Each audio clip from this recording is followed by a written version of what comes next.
আমরা আমাগো বাপের সম্পত্তি আপনারে দিয়া জামাই নিয়ে শ্বশুর বাড়ি যামু।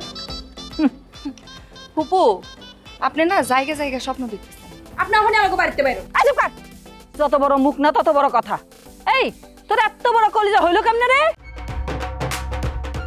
ফুপু ও ফুপু আপনি আসছেন? আপনি বাড়িতে থাকতে আমাগো বাপ এমন একটা কাম কেমনে করে ফুপু? ফুপু আমাকে সর্বনাশ হয়ে যাইতেছে, আপনি আব্বারে থামান। ফুপু আমার মা বাইসা থাকতে আপনারা কত আদর যত্ন করছে, আর এখন আব্বা নাকি একটু একটা মাইয়ার আমাকে মা বানাইবো। আপনি থাকতে এটা হইব কোন? আচ্ছা কাট, আমি কি তোগো আব্বার দেখাশোনার দায়িত্ব নিছি? তোরা থাকতে তোগো আব্বা বিয়ে করতে যায় কেমনে, বাধা দিতে পারলি না? আমরা তো বাধা দেওয়ানোর লাগেই আইছি ফুপু। খুব বাধা দেওয়া না চিন্তা, সব জানি জামাই নিয়ে এক একজন আসছে সম্পত্তির দখল নিতে। এটা আপনি কেমন কথা কন ফুপু? বুঝি তো, সব বুঝি। আলিয়া বেগম কড়াই গন্ডায় সব কিছু বুঝে, আমার বোঝা শেষ। কেন যে এক একজন জামাই নিয়ে এখানে আসছস সম্পত্তির ভাগ নিতে? হ্যাঁ হইব না, হইব না, কিচ্ছু হইব না। এই বাড়িঘর এই সহায় সম্পত্তি সব আমার, আর আমার এই সব সম্পত্তি পাইব আমার ছেলে সজু। ফুপু আপনি কি আমাকে ঝামেলা করতে আইছেন? ও মা, তোরা ঝামেলা করলে আমি ঝামেলা করুম না? তোরা যদি ঝামেলা না কইরা জামাই নিয়ে সোজা শ্বশুর বাড়ি চলে যাস, আমারও ঝামেলা করার কোনো দরকারই নাই। বাবা আমরা আমাগো বাপের সম্পত্তি আপনারে দিয়া জামাই নিয়ে শ্বশুর বাড়ি যামু। ফুপু আপনি না জায়গা জায়গা স্বপ্ন দেখতেছেন। আপনি ওখানে আমাকে বাড়িতে বাইরো। আচ্ছা কাট, যত বড় মুখ না তত বড় কথা। এই তোর এত বড় কলিজা হইলো কেমনে রে? তুই আমার বাড়ির থেকে আমারে কই বাইরে যাইতে? এ বাড়ি কার? তোগো জন্মের আগে এই বাড়িতে কে জন্ম নিছে? আলেয়া বেগম জন্ম নিছে। এই যে যা যা কিছু দেখতেছ সহায় সম্পত্তি সব আমার ভাইয়ের আর আমার।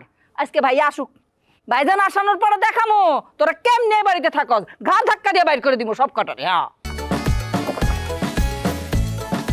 সাথে থাকলে 7 বারে কোকা কোলা 2.5 লিটার এখন 99 টাকা ও 2 লিটার 110 টাকা।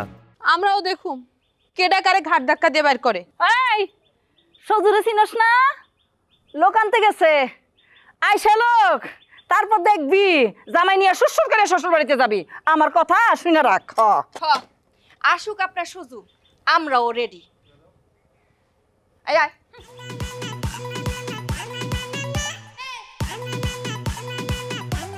এই ভাই, এই তোমার 2 কাপ চা রেডি করতে এত সময় লাগে? আরে খারা দিচ্ছি, এত অস্থির হলেই হবে না ভাই। এই সজল, তোর মামা বলে এবার বিয়ে করতেছে, ঘটনা কি রে? বিয়ে করতে চাইছে, পারবে না। আমি বাধা দিব। আমি আসছি কেন? বাধা দেওয়ার জন্য আসছি আমার বিয়ে। ও এখন কারে মারতেইব, তোর মামারে না তোর মামতো দুলাভাই? হ্যাঁ ব্যাকল, মামারে মারণ যাবো? মামারে মারণ যাবো না, মারতে হবো কাগো। ওই দুলাভাই বলদ গুলো আছে ওগো, ওরা নাকি সম্পত্তি দখল করতে আইছে। তুই বুঝছস বিষয়টা? হ্যাঁ, আমি আর আমার মা আসছি, ওগো সম্পত্তি দখল করতে দিব না। যখনই লাগবো ডাক ময়া পড়বি, রেডি থাকিস। কেন দিবি না? এই সম্পত্তি তাদের ভাগ আছে না বেটা? হেই, তুই চায়ের দোকানদার না? তুই চা বেচস, তুই বেচবি চা। চাই কদুর চিনি লাগবো, কদুর কালারে দিব, তুই এড়ি দেখবি। সম্পত্তির বিষয় তুই বুঝস, এগুলো আমি বুঝবো। আমাকে সম্পত্তি আমি জানি, কথা কম করবি। তোর মা যেমন ওই বাড়ির মেয়ে, সে সম্পত্তি ভাগ পাবে। তাহলে তোর মামা তো বোন যারা আছে তারাও তো ওই বাড়ির মেয়ে, তারাও তো সম্পত্তির ভাগ পাবে। কি পাবে না? তোরা তো খাইছি, তুই এত বেশি কথা কষ্ট লেগে। হ্যাঁ, এমন থাপা দিমু তোর কানের পোকা লাগালামু।